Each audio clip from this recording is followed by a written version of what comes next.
माता दी फ्रेंड्स। तो हम लोगों ने दर्शन कर लिए थे माता रानी के, और माता रानी के दर्शन करने के बाद हम लोग सुबह के टाइम में करेंगे भैरव बाबा के दर्शन। तो कहते हैं कि माता रानी की यात्रा अधूरी रहती है अगर माता रानी के दर्शन करने के बाद में भैरव बाबा के दर्शन ना किए जाएं। तो हम लोग भी फिर रात को थोड़ा रेस्ट करने के बाद में चल देते हैं। माता रानी के दर्शन करने के बाद रेस्ट करके हम लोग जाते हैं भैरव बाबा के दर्शन के लिए। और भैरव बाबा के दर्शन के लिए आप लोग देख सकते हैं काफ़ी अभी दिन निकला नहीं है सही से। तो भैरव बाबा के दर्शन करने के लिए आप लोग रोपवे से जा सकते हैं, और रोपवे से जाने के लिए आपको टिकट करानी होगी। जो आप ऑफलाइन अगर कराते हैं तो आपको 2 से ढाई घंटा वेट करना पड़ेगा। बहुत लंबी कतार होती है लाइन की, जिसमें आपको 2 से ढाई घंटे लग जाएंगे। तो उससे बचने के लिए आप लोग ऑनलाइन करा के जाएँ तो वो ज़्यादा बेस्ट रहेगा। हमने हर चीज़ की टिकट तो ऑनलाइन बुक करा दी थी, लेकिन हमने रोपवे का नहीं कराया। तो उस चीज़ का तो मेरे बेटे को, दोनों बेटों को और मेरे हस्बैंड को रोपवे से आना था, क्योंकि उनको चलने में थोड़ी परेशानी सी लग रही थी बच्चों को। तो इसलिए हमने रोपवे से आना सेलेक्ट करा। तो लेकिन उसके लिए जो ऑफलाइन हमने टिकट कराई उसके लिए 2 से ढाई घंटे उन लोगों को वेट करना पड़ा, और उसके बाद कहीं जाके फिर दूसरी लाइन में लगना पड़ा जिससे लिफ्ट मिलती है, जहाँ से रोपवे का रास्ता है आने का। तो वहाँ पर भी उन्होंने दोबारा से लाइन लगाई, तब जाके कहीं नंबर आया। तो इतनी देर में तो हम लोगों ने पैदल यात्रा करी थी, वो हमने आसानी से कर ली यात्रा। इतनी ही देर में उन लोगों का नंबर आया। तो इससे बचने के लिए आप ऑफलाइन अगर कराने की सोच रहे हैं तो बिल्कुल ना सोचें, क्योंकि ऑनलाइन करा के जाएंगे तो आपको सिर्फ एक ही लाइन में लगना पड़ेगा, और ऑफलाइन अगर आप कराते हैं तो आपको 2-2 लाइन में लगना पड़ेगा, जिससे टाइम बहुत ज़्यादा खर्च होगा आपका। तो उससे बचने के लिए आप लोग ऑनलाइन करा के जाएँ तो आपकी यात्रा बहुत मंगलमय होगी और बहुत सुखदायी रहेगी। तो फ्रेंड्स, मैं आपको श्राइन बोर्ड की और रोपवे की एक बहुत अच्छी बात बताती हूँ कि यात्रियों का ध्यान कितनी अच्छी तरह से रखा जाता है। अभी एक लिफ्ट सिर्फ खाली चल रही है, और खाली लिफ्ट चेक इन कर रही है कि हाँ कि रोपवे में कोई परेशानी ना हो, क्योंकि रात भर लिफ्ट बंद रहती है तो कहीं जाम ना हो जाए या उसमें कोई परेशानी ना हो, इसलिए उसका ट्रायल किया जाता है। ये हमारे सामने ही 2-3 बार ट्रायल हुआ, तो हमें लगा कि हाँ कि यात्रियों का बहुत अच्छी तरह से ध्यान रखा जाता है, जिससे किसी दुर्घटना से बचा जाए। तो इन्होंने पहले ट्रायल किया, उसके बाद में इनका 7:30 बजे के टाइम पे लिफ्ट ऊपर आनी शुरू हुई, और बहुत अच्छी तरह से यात्री बहुत इंजॉय करते हुए आए ऊपर, क्योंकि मेरे हस्बैंड और बच्चे वगैरह भी रोपवे से ही आए थे। तो पहली चांस में ही वो लोग आ गए थे, पहले नंबर पर ही। तो ऐसे ही फ्रेंड्स, हम लोग जैसे पहुँचते हैं भैरव बाबा के मंदिर, तो हम लोग आ गए हैं, और मेरे बच्चे भी थोड़ी देर में पहुँच जाएंगे, और मेरे हस्बैंड भी आ जाएंगे। और हम लोगों की टाइमिंग सेम रही, हमने पैदल यात्रा करी थी और उन लोगों ने रोपवे से करी थी, तो दोनों की यात्रा बहुत ही अच्छी रही यहाँ तक आने की।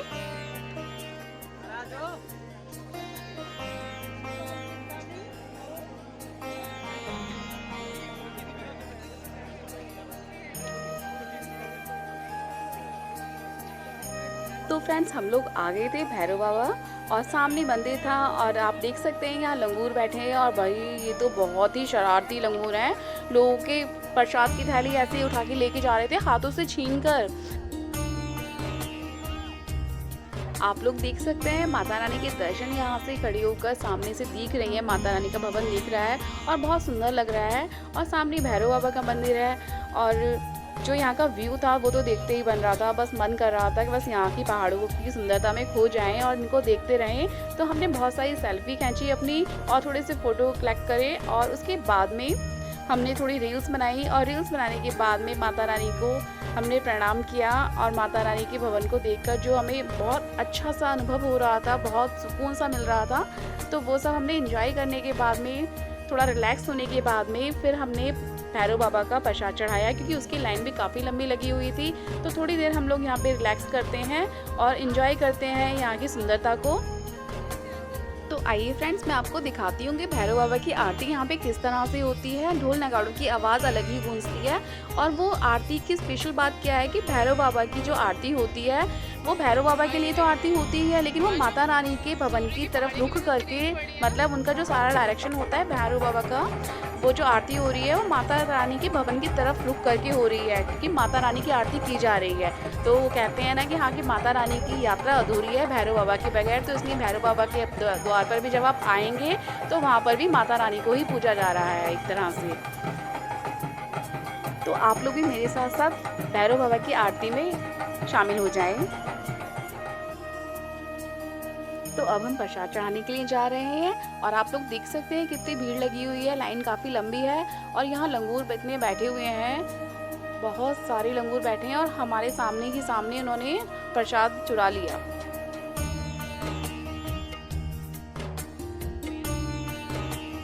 तो फ्रेंड्स हम लोग तो पैदल पैदल उतर कर आ रहे थे, तो पैदल उतर कर आने के रास्ते में हमें ये हेलीपैड दिखा और हेलीपैड पे हम लोग देख सकते हैं हेलीकॉप्टर यहाँ पे अभी अभी उतरा है और ये अभी उड़कर भी जाएगा।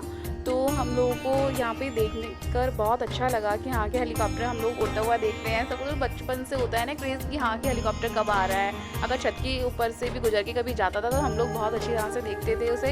यहाँ उसकी साउंड से ही पता लग जाता था कि हाँ के छत पे जल्दी से भाग के जाओ और हेलीकॉप्टर देखो। तो वही चीज़ मन में रहती है और बचपन वाली यादें।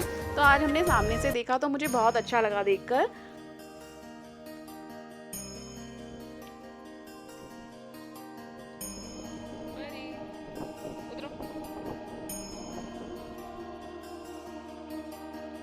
तो भैरव बाबा से उतर के आते आते हमें रास्ते में बहुत प्यारे प्यारे व्यू मिल रहे थे। वहाँ मन कर रहा था कि रील्स बनाई जाए या फिर फोटोज़ वगैरह क्लिक किए जाएं, तो वो हमने किए।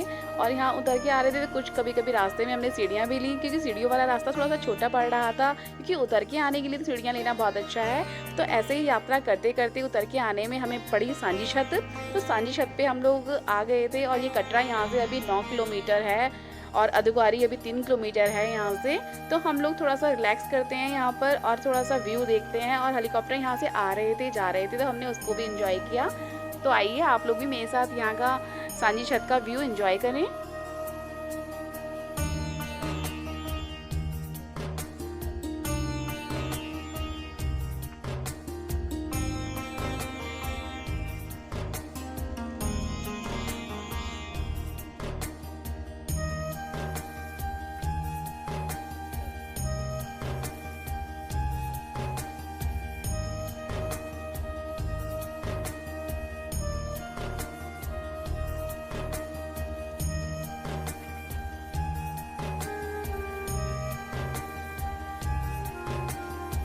सांझी छत पे आके भी हमें व्यू मिला कि हमें हेलीकॉप्टर आते जाते दिख रहे थे। तो हमने यहाँ से मोबाइल में अपने कैमरे को ऑन किया और यहाँ से थोड़े से व्यू इसके ले लिए।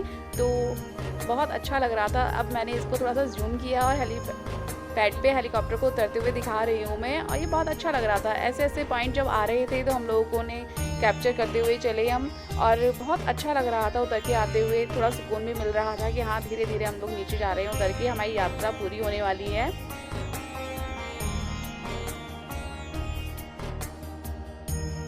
तो फ्रेंड्स हम लोग देख रहे थे कि हेलीकॉप्टर कौन सा पहले आएगा और कौन सा देर से आ रहा है। तो यहाँ पे 2 हेलीकॉप्टर बार बार आ रहे थे, जैसे एक येलो वाला था और एक ये रेड वाला सामने जो दिख रहा है। तो रेड वाला देखने में तो बहुत ही प्यारा लग रहा था, लेकिन इसकी स्पीड जो आने की थी वो थोड़ी सी कम थी, और येलो वाला जो था वो बहुत फास्ट आ रहा था। तो उसको हम देख रहे थे कि हाँ कि इसकी सर्विस बहुत अच्छी है। ऐसे ही करके हम लोग बातें कर रहे थे। चलो हम लोग सांझी छत पे आएंगे।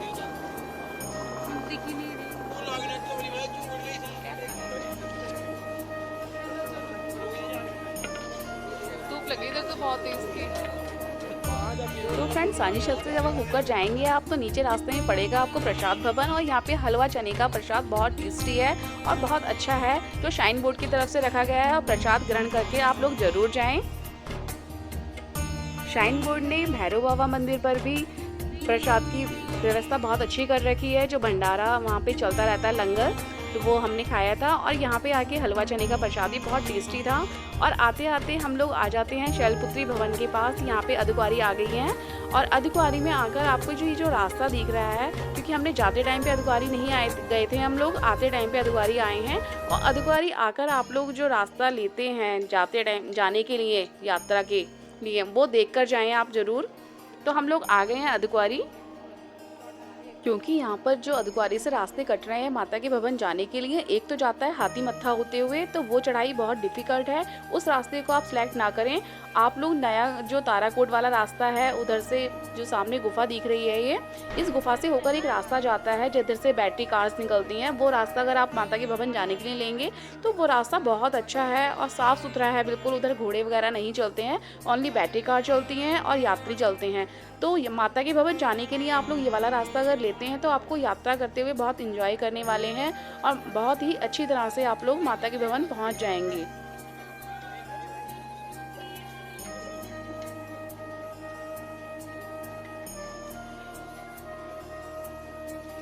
तो अब आ गए हम अतकुआरी और यहाँ से मैं अपने बेटे और अपने हस्बैंड के साथ हो जाऊंगी, क्योंकि वो दूसरे रास्ते से आए थे, वो रोपवे से उतरे थे तो भैरव बाबा से। तो अब वो आधा रास्ता तो खुद ही उन्होंने तय कर लिया था यहाँ तक आने का, क्योंकि रोपवे से आने वाले लोग जो होते हैं वो इसी रास्ते से आते हैं। तो अब मैं अपने बच्चों के साथ में जाऊंगी। तो बच्चों को मैंने बेटी को और बेटे को करा दिया है घोड़ा, क्योंकि उसको थोड़ा डर लगता है अक्षत को बैठते हुए, तो अक्षत के लिए हमने घोड़ा कराया क्योंकि उसको उतरने में परेशानी ना हो जिससे। तो दोनों बच्चे घोड़े से चले जाएंगे और मेरा बड़ा बेटा और मैं अब करा रहे हैं मसाज, क्योंकि हम लोग नीचे उतर के आ चुके हैं और यहाँ हमें बहुत अच्छा लग रहा है और सारे दर्शन हमने माता रानी के बहुत अच्छे से किए।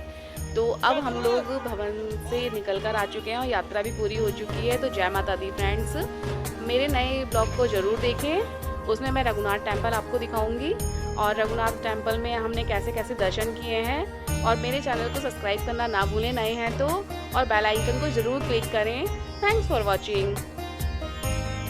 और जम्मू आकर हमने कैसे कैसे ड्राई फ्रूट्स खरीदे हैं, कहाँ से खरीदे, कहाँ से ड्राई फ्रूट्स अच्छे मिलते हैं, तो इसको जानने के लिए मेरे नेक्स्ट ब्लॉग को देखना ना भूलें। निकल रहे हैं।